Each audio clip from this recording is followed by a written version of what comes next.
The BlokeBusters podcast is a proud member of the Pod Bros Network, where you can find us as well as other excellent podcasts such as Sarcasm City, Worst Millennials, and Late Night Gamers at podbros.com. Now sit back, relax, and enjoy another episode of the BlokeBusters podcast.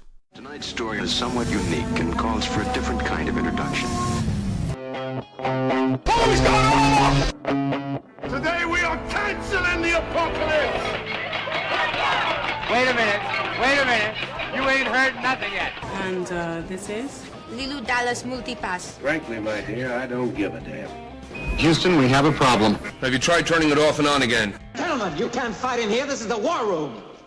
Now, where was I? Welcome to episode 111 of the BlokeBusters podcast. I'm Paul, and today we're going to be talking about Mute, the Duncan Jones film that is currently on Netflix. And by we, I mean my guest, who is the host of the network we are on. His name is John. How you doing, sir? Good, man. Thanks for having me on. It's been a bit. I've been waiting to come on. We finally have had the opportunity to sit down with one another and record. And, hey, better late than never. Yes. I've been on the... what's it called now? The first time I was on it was called The Guy Huddle. The Guy Huddle, yeah, which then turned into Pod Bros Promotions, yeah. Yeah, and myself and Brian were on that a while ago as well. So. Yeah. Which I need to do a new one of those soon. It's been a while. Yes, you do. Get on that whenever you get the time. I know that's exactly it. Real life, my main life, my main job, even though I do consider the network a main job as well, but the job that pays me a lot more money has been extremely busy. So I'm finally trying to get things settled, and I'm hoping at least by the end of the year things will be a bit more settled, and then we can start boosting up some of these other shows again. Yeah, that'd be very, very nice to see again, because I know that there was planned to try and get episodes out quite regularly, but as you say, life gets in the way, and it's one of those feeds that is sort of a secondary feed, because it's not specifically a podcast that's hosted, rather than at this point it's going to be just promoting other shows. So yeah, exactly. It's kind of more of a hub now for the network, where other hosts and whatnot can come on, where we promote some of the local stuff that happens in the Metro Detroit area, little things like that. It started to be a spotlight show as well, so to try to get out other people's episodes on the network, do kind of a spotlight on certain episodes, so that our listeners on that show could hear what's going on.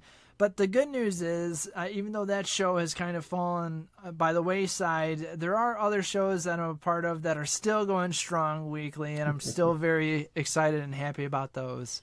Well, good. Glad you are keeping busy and excited about this. Oh, yeah. Still excited about podcasting. I know we've been at it for quite some time, and I know podcasters come in and out of the area all of the time, but it's nice to see that we still have a good, strong following, and we're going into, well, we are in our 5th year, but it's just crazy to think about it and how things keep looking up and up for us. All these other things that have happened, Patreon and Amazon affiliate program, and even t-shirt stores now have been our main focus, so that we can rely on giving people more free, so that way they don't have to listen to advertisements or anything like that when they listen to us. Yeah, that's the one thing that we really didn't want when we started this podcast. But we didn't want to end up being one of those ones that this episode is sponsored by this, and then having random ads in the show, because we don't really enjoy listening to that, so we don't want to do that. So yeah, right. So no matter what, even if we ended up gaining millions of subscribers, we probably wouldn't do it anyway, just because we'd rather just not deal with that, and we don't want people to listen to that. So I definitely understand the need to try and keep things going, but also not bog things down with things people don't want. So yeah, exactly. Alright, so why don't we try and get into this film, Mute, then? It was directed by Mr. Duncan Jones, who you might have heard before he made Moon, which I'm sure we'll touch on a little bit as we go on. He also was the director behind Source Code, and I believe he was the director of Warcraft. Yeah. I was blown away. I did not know any of that when I first saw this movie. It was one of those where I went on Netflix and immediately it was just like, hey, we're going to show you this preview. And I was like, oh, that looks pretty cool. And so I put it in my queue and then I kind of forgot about it until we started talking. But then to see Duncan Jones behind this, and I'm going, oh, who is this guy? And I'm trying to do my research and stuff. And I couldn't believe it that this is the son of David Bowie. Yes, he is. Wow. Yes, his full name is Duncan Zowie Haywood Jones, and he was known as Zowie Bowie for quite a long time. And then he just decided no, he was taking his first name rather than Zowie. So yeah, it was interesting because I first heard about this guy when I saw Moon, and I watched it, and I just remember being really excited by the film because it was so well done. The performances in it were fantastic, and the story idea was something I hadn't really seen before. So it was really cool to watch. And then I didn't realize that he was also behind Source Code until I researched it. So I kind of enjoyed that one. That one was alright. That one felt more like the studio probably had a lot of notes on how they wanted it to go. And I have not seen Warcraft, so I cannot speak to that one. Yeah, I honestly have to say that this is my first experience with Duncan Jones as a director. I had heard of Moon before. I had no clue that he was the one who did it. I have wanted to see it, but it's just one of those that have always it's always been on the list, but I think it's one of those where I've just always have forgotten about it. There's always something else that has come out. Warcraft, I've never been big into World of Warcraft. I used to love Warcraft, the original computer games when I was a kid, but I wasn't really primed to want to see the Warcraft movie, though I heard it did really well in the Asia Pacific market. Yeah, because of the other podcasts I'm currently running, I happen to know that Warcraft is the most profitable video game film ever made. That is crazy. And it's primarily because of the Chinese market. Yeah, right. Kind of mind-blowing. I think that's really one of the first films that kind of had turned Hollywood on its head, because for the most part people were like, hey, if it bombed over here, it was a stinker no matter what. And then the Chinese market came along and it was like, no, we are doing things a bit differently now. We're seeing more movies come out on with the idea of having a global audience, not just an American audience, and then shipping it over to Europe and Asia, and then going, we'll pick up some money on it. We're starting to see some influence big time. Yeah, I mean, I remember looking it up, and Warcraft made just under $50 million domestically in the US. Yeah. But it made just under $400 million worldwide. Which is absolutely crazy to think. Yeah, so it's very, very interesting. And I don't know if I'll end up watching Warcraft, but given my feeling towards his other material, I think it'll be one of those things that I'll eventually see it. Uh-huh. So we'll see. So, number one, before we go any further, yes, you need to watch Moon. To find it and watch it, because Sam Rockwell is phenomenal in it, and it will actually make something in Mute make sense. And I can't go any further into it without risking spoiling Moon. Yeah. So, so maybe I was made the mistake without knowing, hey, I needed to watch Moon a little bit before I watch Mute. I do have to say I did read some trivia, and a little cameo thing got spoiled for me, but I didn't. It didn't bother me as much as I think it might bother someone else. What it really did is made me really want to watch Moon now. I really like Sam Rockwell. I think he's terrific, and it's like I said, it's moved itself up my list to view wherever I can view it at. So, one of the things that we try and do then, it's really try and gauge where we were coming into the film before we actually hit play. So, as you said, it was just kind of a trailer on Netflix when you turned it on. So before you actually hit the play button, what were your feelings towards it? Well, I'll tell you right away, it's even with the actors that I saw in this, I like Paul Rudd. I like Alexander Skarsgård. I will openly admit that I like True Blood. I know some of the later seasons were kind of a little iffy, but they didn't bother me nearly as much as they bothered other fans. I thought, hey, this looks really cool. I love this whole retro wave type of thing, this influence. A lot of people automatically think Blade Runner. That's kind of like the number one movie that everyone kind of thinks that cyberpunk-esque. This kind of had that vibe to it for me. The thing that turned me off right away is being such a busy guy. I saw that 2 hour and 6 minute mark length. And I went, oh, geez, I got to sit down and watch this one. So it was on the list for a long time. And I know when we were discussing what movie to review, I was like, you know what? If I don't tell Paul that, if I don't throw that one on the list, I probably won't ever watch it. Like, it will sit there and it'll sit there. And I'll watch some, Luke Cage, or I'll watch the new Iron Fist season 2. I'm just going to keep putting it to the back burner, and I'm glad that we finally did. Like, this is the one that we decided on. How about yourself?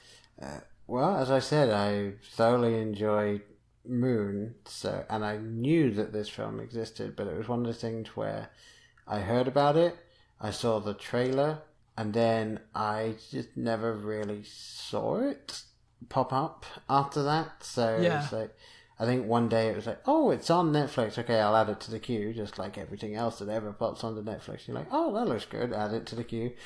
Yeah, right. Yeah.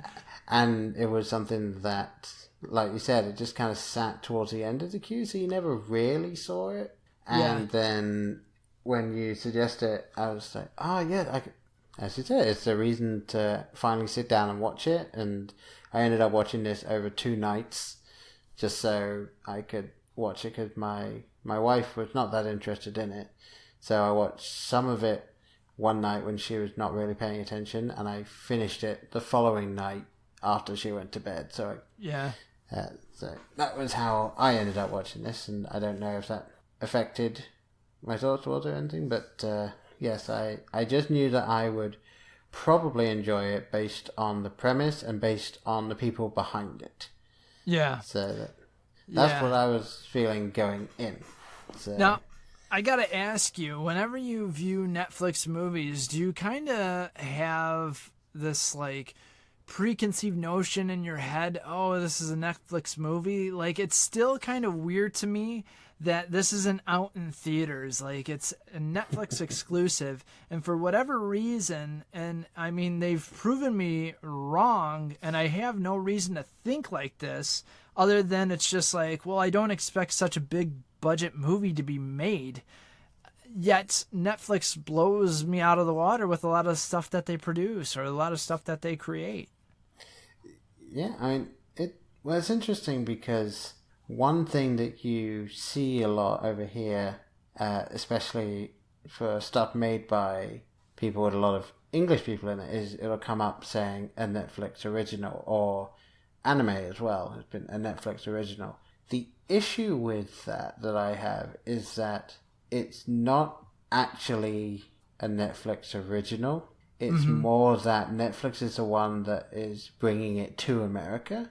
So it's more like a Netflix Presents type of thing. Yeah, right. So it's the language in it that they should change.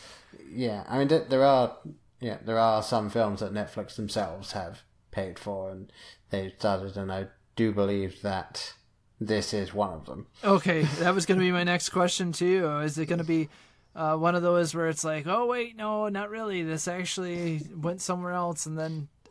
Because I'm sure Netflix works along the same lines as a lot of other production companies, basically. Like the movie or whatnot gets made, and then they want to sell their rights, and then Netflix comes in and scoops it up. Or, the storyline gets made, and then Netflix backs it. Amazon, same thing, whatever. That's a good... That's a good catch right there, too, because you are right. This whole idea that it does...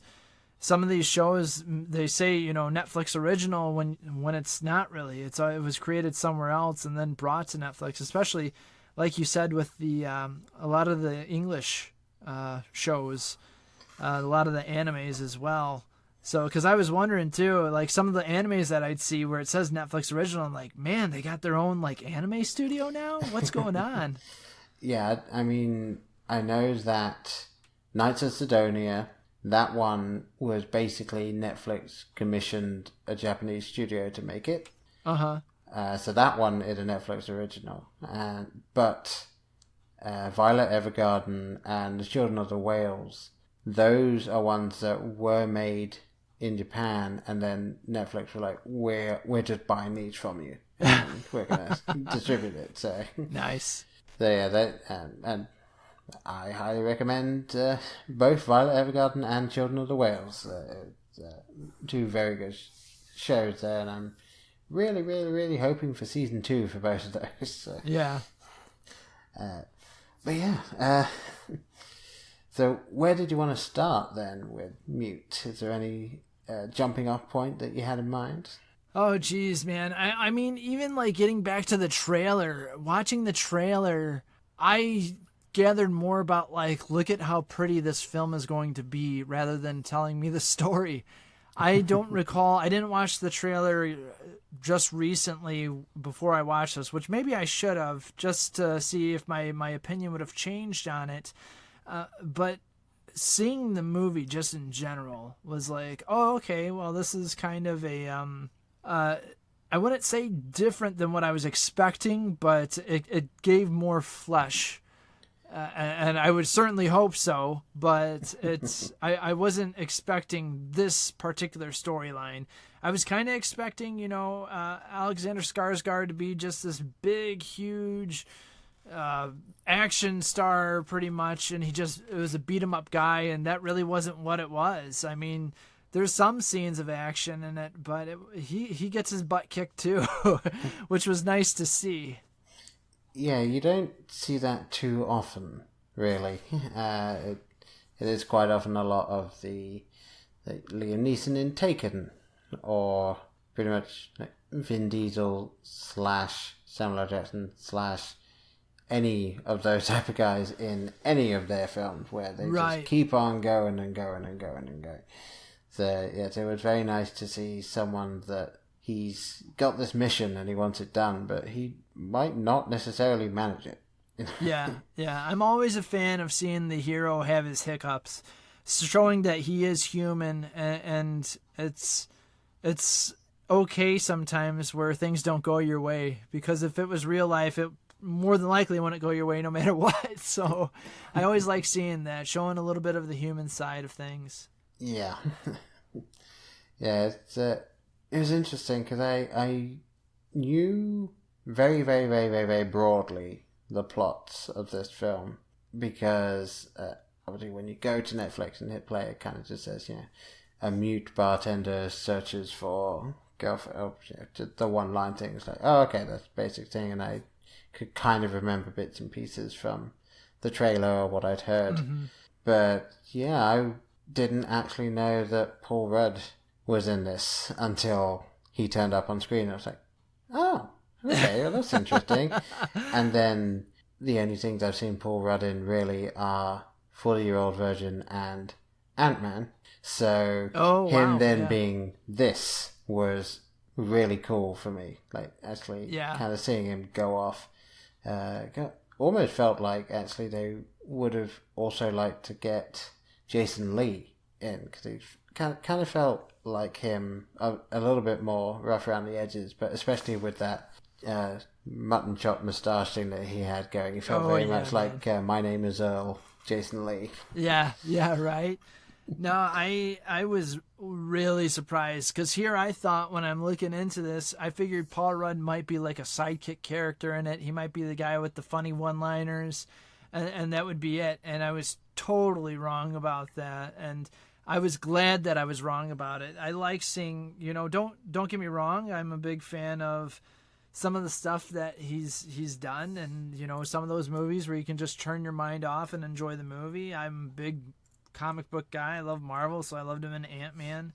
I've seen him in some other stuff as well that is kind of like, I don't know what you would call it, like a serious comedy or like a lighter comedy. I don't know if it's still on Netflix, but he did a movie that I was kind of blown away that he was in it. I believe it's called, The Fundamentals of Caring. And he pretty much is he's a caregiver in this, and he's trying to help this guy just kind of enjoy life as much as he can. And to see it was totally different than what I expected. So to see him play such a different role than what we normally are used to seeing Paul Rudd play, I thoroughly enjoyed it in Mute. Yeah, it was really cool to watch him clearly having fun. And that's one thing that people listening to this podcast will hear me say a lot. It's always, I enjoy it the most when I see people that they finished filming and they're just like, oh, that was fun. Yeah, right? Which actually kind of leads me into another guy that I definitely wanted to shine a spotlight on in this film, because you got Alexander Skarsgård, who does quite well in his roles. You got Paul Rudd, that's just really fun to watch. And then you got Justin Theroux, who is probably the best actor in the film, I think. Man. Because that guy is done so well that you just hate him at the end of the film. Yeah, dude. And not because he's an antagonist, but just because of who he is. Yeah. What this film takes something that makes it, especially if you're a parent, that makes you just, your nerves, I don't even know how to explain it, but he makes you feel so uncomfortable with his character. And you know it. There's just this nagging feeling, like right when you see him in the beginning and he's with Cactus Bill, and you see this friendship and you're thinking, well, he's a little off. And then the little notes that he leaves along the way. And yet, gosh, man, it's just his relationship with Cactus Bill is something that makes you think. You're just like, wow. I mean, this movie, if anything, these characters like are really fleshed out. It's not just like, hey, this guy's a creep. He's a creep, but he's also a human being, and he has this weird caring side in him that you wouldn't expect a one-dimensional character. Like, you expect a one-dimensional character, I guess is what I'm getting at. And yet you see, like, hey, wow, this guy's actually human. And yet you're still very uneasy. And you feel even more uneasy if you feel any sympathy or empathy for him whatsoever. Because then you start questioning yourself and you go, what? So, holy crap, did he do a great job. Yeah, he did phenomenally in this thing. Obviously we get into spoilers, so I may as well just say it right now. So this guy, you get bits and pieces as it goes on, and then round about the halfway point you realize that the reason why this guy has just seemed just a little bit off to you is that he clearly has an attraction to the younger sort, shall we say? Yes. Yeah. He's. I mean, without them fully coming out and saying it, he's a pedophile. And it's just, it's creepy. It's sickening. Like, you think he's making these jokes in the beginning, because he's like, oh, hey, they're visiting a brothel pretty much, and they're talking, and he's like, how old are you? And she's like, oh, I'm 22. He's like, say you're 16, and you're like, oh man, this is like making me feel very uneasy.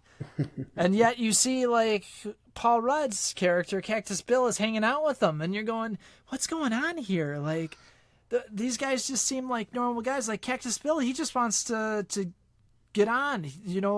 One of the backstories in this that I thought played really well, which made you want to, like, learn more about this universe, was a lot of the Americans in the military were going AWOL. And so you're just thinking, oh, well, Cactus Bill kind of wants to start a new life with his daughter and go from there. And yet you don't realize that there's more to this character than what you're trying to portray into your head with it. So you're like trying to give people a benefit of the doubt, and yet Doc is just getting creepier and creepier and creepier by the moment.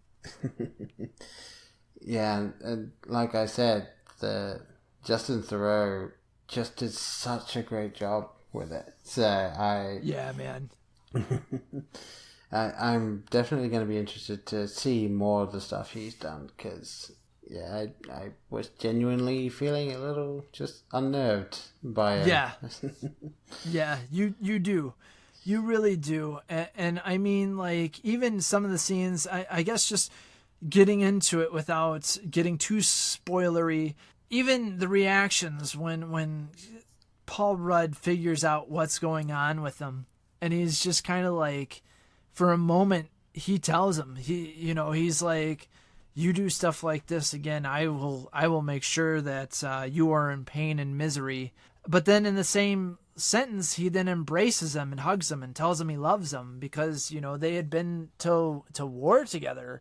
And it really makes you just go, wow, like, what kind of character is Cactus Bill, where he's okay with his friend being on this borderline pedophile, where he's saying, I haven't done anything yet, but what's going to be the stepping stone that turns him into full-fledged, like, just complete monster. Yeah. And I was wondering if maybe the end of the film would not necessarily have him winning, but have him getting away. Yeah. And then seeing, like, maybe that'll bleed into the next film.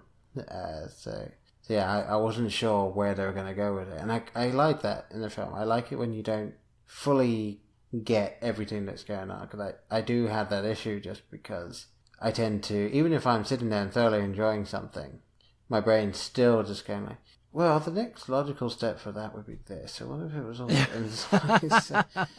So about halfway through a typical blockbuster, I know what's going to happen next, because everything follows a fairly predictable formula. The only time that's been different in any blockbusters I've seen had been Marvel films, because they've been just doing really well with that. So yeah, right.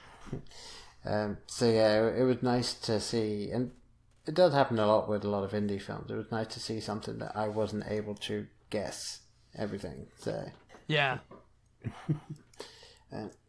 Now, what did you think of the pacing in this film? Because I've seen a lot of reviews that hated the way this film was paced, and obviously, it being a longer film, you might have that issue in general, but I personally didn't feel like there was too much of an issue with it. Yeah, I agree with you. It kept my attention the whole time.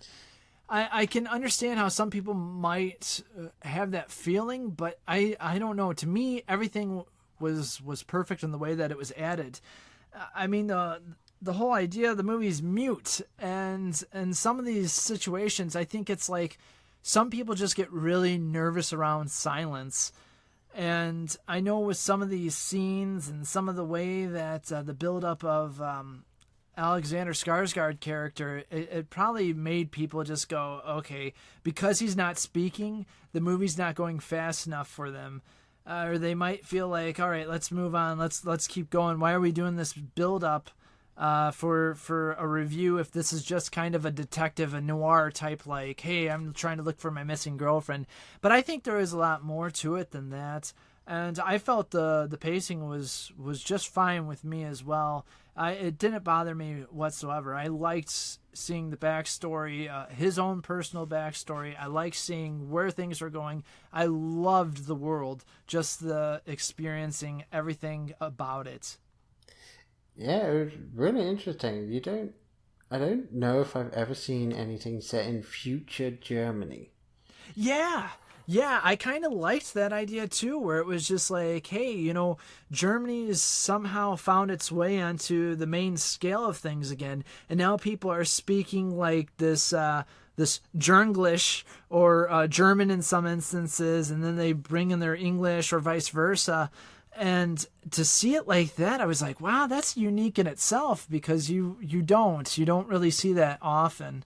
I thought that was kind of cool, something a little out of left field. You kind of expect like these futuristic films. It's like, oh, of course it's going to be America, or maybe it's going to be China, or even in a weird way, maybe Russia. But I like seeing that Germany, for instance, was this, hey, look, it's kind of at the forefront. It's kind of become this main hub again, so to speak.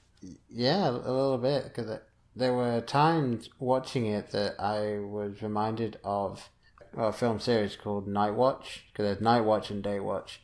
Oh, yes, yep. The Russian films. And so just the setting and the types of buildings, I was like, oh, that kind of reminds me of that. But yeah, I think that might just be because of the style they were going for. You didn't see a lot of the beautiful stuff around Germany. You just saw the area that these guys were living in, which was going to be dingy and dark, and all of these not so up and up places that they're around. So yeah, right.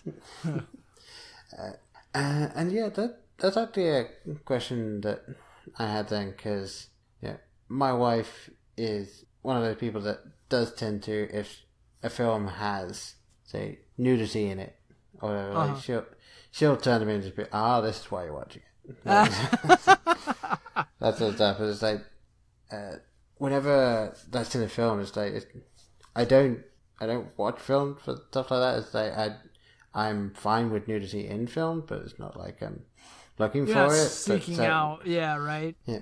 But what did you think of the use in this one? Because obviously, based on where it was set, there was going to be stuff like that. But I didn't feel like it was gratuitous, really, in any way. Yeah, no, I think the one thing that was funny to me, it was really kind of like the only full-on nudity came in the form of a robot dancing. and I mean, it was made to look like a robot, like think like Metropolis, just this robot-looking creature.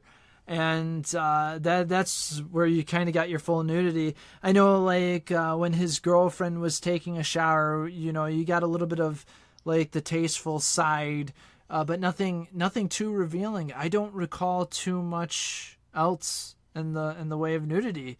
I mean, if there was anything else there that I'm kind of just forgetting about, I think it did a good job. Then that wasn't the focus of the movie. That was just a part of the background.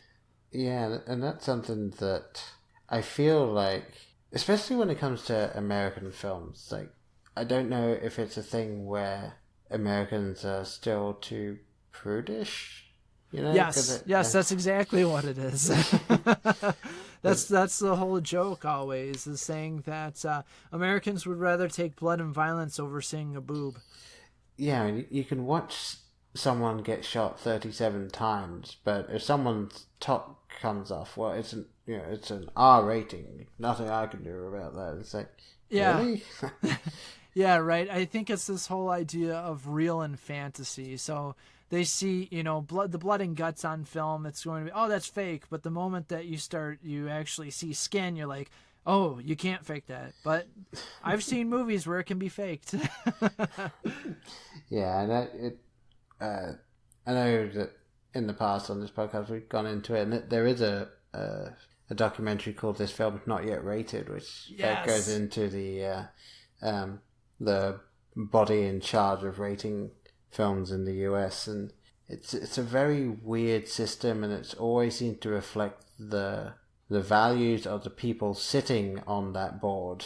Yes. At any particular time, whereas I know in the UK, typically you do have a board of people that tend to do that there, but they have very strict guidelines that they follow, and they give very clear, like, if you have this, this, and this, it will be this. Whereas in America, you don't get that at all. Yeah, right. And I was gonna say, and correct me if I'm wrong, but with the UK, that's actually is that governed by the government? Whereas I think it is. At the very least, it is mandated. But I know over here it's not. However, if you don't get a rating, most cinemas won't show your film. So it's it's a self-governed system, pretty much over here. Involuntary, voluntary thing. Yeah, right, exactly. So another reason why I really enjoy things coming out via Netflix or HBO or things like that is that you don't have to worry about that. You don't have. They're not people that are going, oh well, we've got to edit this a bit because if I want this to get out, then I can't bring this out the way that I want it to be. Right. Whereas Netflix and all that stuff, they're just like, no, go ahead. Yeah, right. No, I totally agree with you. I think that's one of the great things about it is, I know you're going to have the studios and whatnot being like, why don't you cut this or whatnot, cut it shorter and stuff. But it does kind of open it up where the directors, the creators, the writers, they can actually see what they have actually being produced. They don't have to see their work of art get cut, get edited, the picture not being what they originally wanted to show. And they have a better and higher possibility of you getting kind of like the director's cut of the movie if you go with one of these instead of going into the theater. Yeah. Yeah, it is one of those things that I've always found interesting in that like even going back ages, you have all of these films that they get made and then compromise, released, wait 6 months, the DVD comes out or the Blu-ray, and then it's like, okay, this is what I wanted you all to see. So yeah, right. Go. Yeah, and it's just something that I wish there was an option where you could go to the cinema and if something like this has happened, you can choose which of the two to see. Yeah, obviously they can be rated whatever, but you have the option of seeing this is what the filmmaker wanted to make, and this is what the studio wanted to make. It would be cool to get something like that. And I think with the way things are going just in general, I know both of us being family men, it's getting harder and harder to go out to the cinema. So it's like when you have this option on Netflix where it's right there, it's like, hey, it comes out today and you know what? You get all the episodes or you get the full movie. It's not like we're going to tease this for a certain amount of time. And then on top of that, it's going to be different than what you see in the trailer. No, it's like you get what we're telling you, we're giving you. And I think that's one of those situations that it's, to me, a more positive experience. It's like, okay, I still love going to the cinema, but I mean, sometimes it's just so much easier for me to turn on, the Xbox or the PlayStation, pop up that Netflix app, and then cruise on that and see what I want to watch for the night. Yeah, it is something I think the last film I went to see in the cinema might have been Infinity War, actually. Yeah? Because, I don't get the chance to go really anymore because I have, as of a week or so from now, a 2-year-old, so... Oh, yeah. So next time you go, it's going to be something probably Disney-related or Pixar or DreamWorks, something along those lines. You'll end up. But, pretty much, yeah. And I'm slightly annoyed that they didn't wait until next year to release Incredibles 2, because then I could have seen that in the cinema. But yeah, man. No, I tell you what, as a film lover, it's always fun to bring your little ones to see something. I had the opportunity. We did see Incredibles 2. We did get to see Teen Titans Go, the movie, and it's a good excuse too for when you want to see some stuff that like normally you wouldn't want to be this 30-something-year-old man going to a cinema that's full of children and you're by yourself and people be like, excuse me, sir, are you in the right theater? Yeah, no, I wanted to see Teen Titans. Yeah, very much so. There's actually different type of theatre, but in England growing up there was a children's television show which was called Chucklevision, and it had two people in it that were known as Barry and Paul Chuckle, and they were the Chuckle Brothers. Obviously that wasn't their actual name, but that's their stage name. That's what they went by for years. And they did a touring show when I was about 15, I think it was. And so myself and 4 of my friends, we actually bought tickets to see the stage show.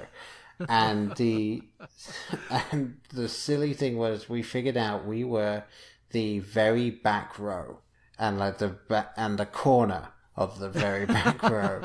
And so what we did, we went, and I actually took a long sort of trench coat of my dad's. So I was someone that was older than half of the audience, sitting at the back of the theatre in a long trench coat. Oh no! Yeah, luckily I didn't get thrown out. Yeah. But yeah, it was something that is what I think of when it's like, oh yeah, there's a lot of films that are going to be coming out now that a lot of adults are going to want to go and see. For instance, Incredibles 2. The joke was always that Incredible 2 comes out and it's not going to be parents taking their kids. It's going to be a whole bunch of 30-year-olds sitting in the cinema just like, I've been waiting 17 years for this. Yeah, exactly. No, you're totally right about that, though. That's the thing.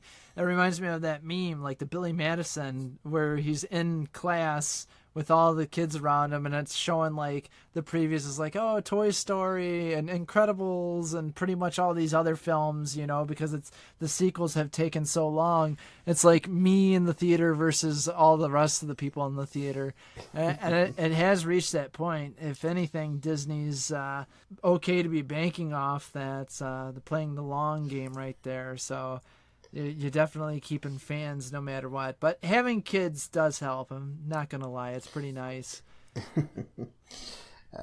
Yeah, I'm going to be interested to see what it's like when we finally start taking it to the cinema.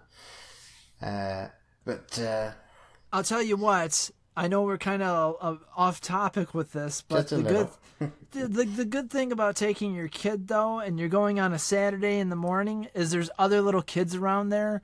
So it's the perfect time to take your family, because you don't have to necessarily be worried about your child getting up, running around, getting excited at the screen, yelling out like, oh, hey, it's Lightning McQueen, or hey, Mr. Incredible, oh, that's sweet.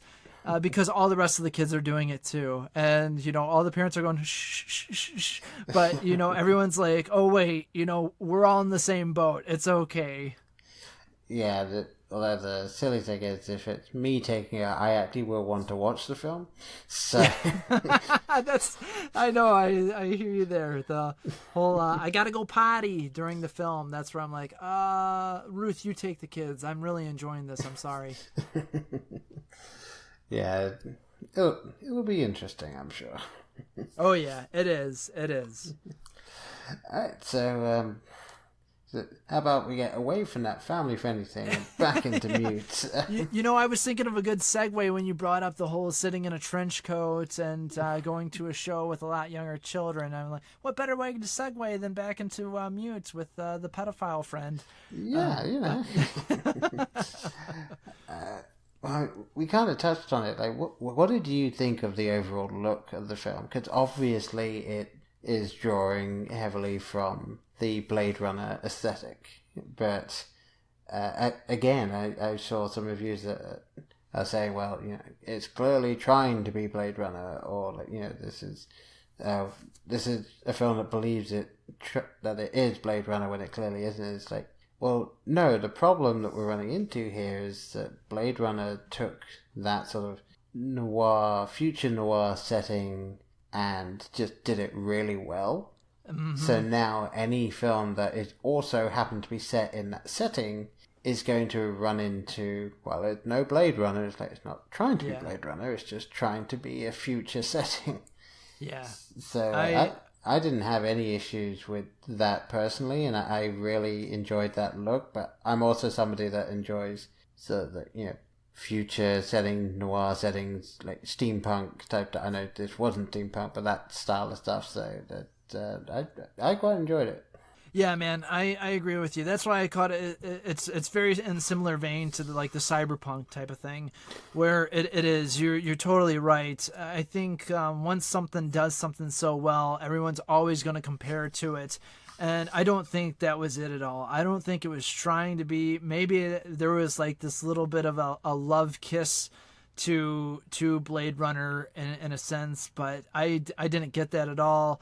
I mean, in the same way, like the new video game Detroit that just came out not too long ago, this in the summer, that's set in the futuristic setting, and I mean, you can compare all these to Blade Runner, but it is its own thing, and I just love seeing that stuff. I love seeing the neon. I love seeing just this graffiti. It's almost like, hey, we're on the bottom dwelling of the city, but yet this one was like, hey, no, we still actually have vehicles on the road. Yes, there are flying, hovering vehicles, but there's also regular vehicles too. And it's kind of showing just this tier of how everything's integrated as well. And it's almost kind of funny that you would think rich people in a way would have these high flying vehicles. They'd be zipping all over the city, but it's almost like kind of what we'll probably be dealing with in our own near future with self-autonomous vehicles, where it's almost going to be like the rich people are going to have these cars where they actually drive themselves because they're the only ones going to be able to afford the upkeep because of all the manufacturing that's, less and less going towards it. So if something breaks down, you can't just go to an AutoZone and fix it. It's going to be like, hey, you need to go to a specialty parts store. So I kind of did like that, like when Alexander Skarsgård stole basically the bar owner's beautiful looking vehicle to use as his own. And like some of those vehicles on the road, I think it was like Mercedes and whatnot. There might have been the BMW. I can't recall, but there was a lot of nice looking vehicles on the road compared to just like the flying taxi vans and whatnot that was in it as well. Yeah, I know that the Mercedes-Benz, it actually was a classic one. Yeah, that they used for the filming. So yeah, yeah, it doesn't end up looking like one towards the end, but no, it doesn't. Yeah, so I'm hoping that they ended up doing a mock-up once it got to that point. I mean, I do have to ask you though, like, was there something in this film that just kind of caught you off guard at all? I mean, like, everyone's so fully concentrated on this whole idea of this cyberpunk noir scene that they kind of forget that it's like, oh, hey, there's other stuff to this story as well. Yeah, I'll be honest, probably because I didn't really care about those characters, I had trouble remembering the different people that were kind of running the place. Like there was Maxime was kind of like the head boss, sort of. Right. But then you also had Simsek, who was sort of an underling but was trying to be his own thing or whatever, and then you had someone else that was clearly working for Maxime, and then he had the ogre underling under him, and it was like there's too many people, too much middle management going on. So I felt like it should just be the one big guy, and then he's just got a whole bunch of underlings. But no, it's like there's him, and then there's the assistant manager, and then there's the shift supervisor, and then there's the actual just hourly employee. And it's just too many levels in this film. But but I didn't. That was the only thing I had any real trouble with, was just because every single time it cuts someone, it's like, okay, where on the rung are you? Like, what are we dealing with right now? But ultimately, it didn't matter too much, and I did feel that the film actually ended up taking some interesting decisions. For instance, I think my favorite part of the film, just in terms of what they decided to do with it, was when Leo ends up coming to the club looking for Bill's stuff, looking for Bill and looking for his stuff. And so he's going to end up fighting the big, strong henchman, but you don't see it. Yeah. And just the way that they covered that, and you see like a second of it just as he walked past the monitors. Yes, yeah, right. And I thought that was a really good idea, not only because I have no idea how Leo would have been able to defeat him, so they're just like, let's just not show it, but also because it made it just an interesting one shot. Yeah, right. Because Alexander Skarsgård had to race up those stairs for that shot. Yeah, that's right. All that swimming paid off for him. It really, that was really cool. I mean, that was kind of funny, like random, and who would have thought that a piece of carved wood would cause all that damage to a bunch of guys? Yeah, and again, a really cool just little thing that they did, where it's this thing that he was using to build a life and just kind of build just a little piece of themselves, and then he has to take that to get his vengeance once it's all been torn apart. I thought that was a nice little touch to it, especially when you first realize that that's what he's using. Yeah, right. Yeah. I think another thing that I kind of liked, which I'm sure there were some critics about too, I did kind of like how they played in the whole Amish thing with him, and the whole, in the beginning, the reason why you find out that he's mute, he's swimming on this lake, and at first you're going, okay, why does this look like it's back in the 1970s? And then all of a sudden we're like zoom straight forward, but then you realize with his character, he kind of has this fixing for old stuff, and his family's Amish, and they believe that God would heal him instead of just being in the hospital. So he's lost his voice, he can't speak, and yet he still brings that with him along through, like when he was sitting at the that little cafe, and the owner of it or whatnot sees that he's faced away from the TV, and he basically kind of brings it up, and he's just like, oh, you're Amish, I know, because you're not paying attention and you face away from all the electronics, blah, blah, blah. But it was cool that it wasn't like, hey, we're going to throw this in the beginning and then that's it. That's all you're going to see about it. It was like just little one-liners throughout the whole movie, little things that brought it up, and they still kept going back to it. Yeah, and even Bill, right at the end, he references it, and that's it was a nice little sort of taunting moment that he was doing. So yeah. It was very, very interesting that they peppered that in. Obviously, it was originally just a hook to get him to be mute in the first place, but then it wasn't just left off to one side. So. Yeah, right. Yeah, exactly. It could have easily been done. It could have been lazy writing, but that there was more to it than that. Yeah, it was. I mean, you could almost say it was kind of the Chekhov smoking gun type thing, but it no. Obviously, someone being mute can't really be a smoking gun. Yeah. But yeah, I don't have too much more to add to this, really. The only thing I was thinking of was that I would suggest that anyone that was a fan of Altered Carbon should definitely give this a go. Yeah. Yeah, and I tried looking it up. I personally, and it seems like you are the same, I would completely ignore the Rotten Tomatoes for this. Yeah. Because 15% is what the critics have given this on Rotten Tomatoes. Yeah. Wow. For some reason, the critics absolutely hated this thing. That blows my mind. I did not... I saw IMDb had it at a 5.4, and I know the Metascore was at a 35, and I'm going, oh, geez.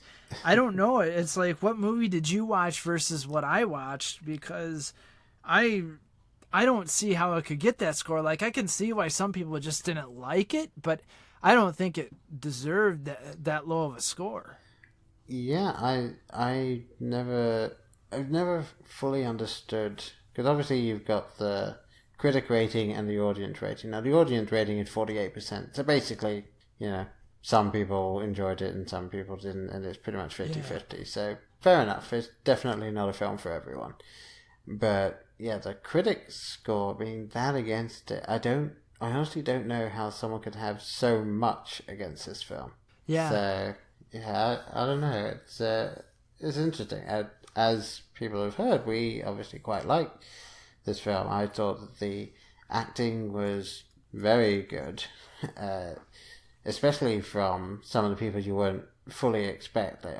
One thing I did see was that Alexander Skarsgård kind of gets outshone by a lot of the supporting cast, and that is technically true, but I don't think it's a bad thing, just because obviously Alexander Skarsgård is mute for the whole thing, so he has to just be this stoic guy, and everyone else is the loud brass character, and the fact that they just happen to stand out more is kind of by design. I'm fine with that. So yeah. But the feel of this film, I think it definitely hit on what it was going for, and the fact that it isn't Blade Runner is not a problem because it wasn't trying to be Blade Runner. yeah, exactly. And the look of it, I thought very well done, and definitely had me in mind of, as I said, Blade Runner, but also Night Watch and some of those types of films. And as you said when I asked you about it, I thought the pacing was kind of spot on for this type of film. It never really lost me, other than with a character or two that I just didn't care about, but they never stuck around with them for too long. So yeah.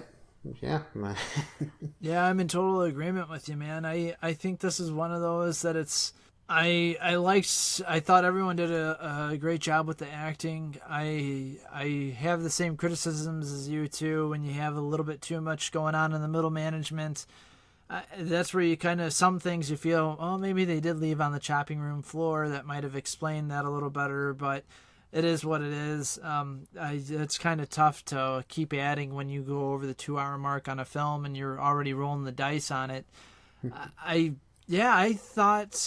think it's a fun film, and especially if it's like, okay, well, you like Paul Rudd as an actor, see him in this. And, he's still got his little one-liners, but it's not nearly like, oh, hey, you're going to see him in a Judd Apatow film with this. He's his own thing, and he plays a really good dick. Yes, he does. Very much so. I don't have much else to add. Sean, do you? No, yeah. I don't want to spoil anything else on this film. I'll just leave it at like you said, Justin Theroux, his portrayal of Duck, and especially towards the end of the movie with him, you just kind of see what kind of creep he is. Yeah. And wow. Wow. Yeah, but definitely the best performance in the film, I thought so. Yeah, man.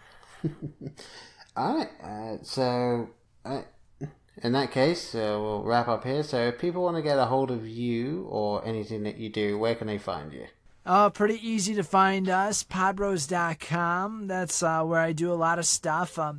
I know we said earlier in the beginning of this episode, the Pod Bros Promotions isn't coming out as frequently as possible, but if you enjoy films where you can just turn your brain off and you love ridiculousness, we do have a show called Jean Pod Van Damme Cast, which reviews all of Jean-Claude Van Damme's filmography. And right now we have gone through all of that. Now we are doing the prequels and sequels to the films that he's been in. So still in some of that crazy action genre. We have a lot of fun with that. I'm also totally different. If you're a wrestling fan, I do the Accidental Wrestling Fan as well. That comes out every Saturday. So if you're into wrestling and film, maybe, there's a few of you crossovers there. I think you'll like it. Or check us out for upcoming Halloween stuff. We are actually doing a little kind of fun 31 Days of Horror for the month of October, where we're going to be reviewing horror movies that not everyone, either you remember seeing as a kid and probably haven't watched them since, or maybe you've seen them on the shelves when you used to go to a place called a rental video before Netflix. And you're like, oh, I always wondered what that one was about. So we're doing that as well. So it's busy. Let's just put it that way. Podbros.com. That's where you can find me. At Podbros Network on Twitter. At Podbros on Instagram. Facebook.com/Podbros. Always love talking to everyone about anything. All right. Well, yeah, it's a fairly comprehensive list of where people can find you. Yeah, right? I've practiced it. I've come up with this whole thing in my head now, basically. You trying to do your own shameless self-promotion. Hey, what's going on? But no, Paul, seriously, thank you so much for having me on. It's been truly a blast. Love talking with you about Mute. And the fact, it's nice that both of us liked it, because this could have been a totally different episode if one of us hated it, one of us liked it. It could have been, yeah, although obviously that does bring its own entertainment. Yeah, man, right? Yeah, exactly. Alright, well, since I didn't do it at the beginning of the show, I'll do it here. If you want to get a hold of this show, about anything that's said in this show or any previous shows, or anything about future shows, you can find us on Twitter, Facebook, or Instagram, or Vero at BlokeBusters. You can go to BlokeBusters.com and check out the website there. You can go to podbros.com and search BlokeBusters on there. You can email us at theblokes@BlokeBusters.com. We also have just started a Patreon, basically just so I can keep the website going. But also, nice, man. Yes, but also I've set up a couple of goals on there. So when we get to a certain number of patrons, which I believe is currently set at 8, I'm going to start releasing the unedited version of these episodes, at least from as far back as I have access to, because some of the files ended up getting lost when I moved from one computer to another, so I don't have everything. But yeah. Yes, I will be releasing the full recording, the raw, unedited. Yes, so you get to hear. Start advertising it like those old Jerry Springer 1-800-1900 videos you call in on your basic television. See Jerry Springer raw and uncut. Yes, you get to hear all of the ums and the point where we just realize that we're going down a completely pointless tangent and we just change entirely. Yeah, no. It's a lot crazier than that.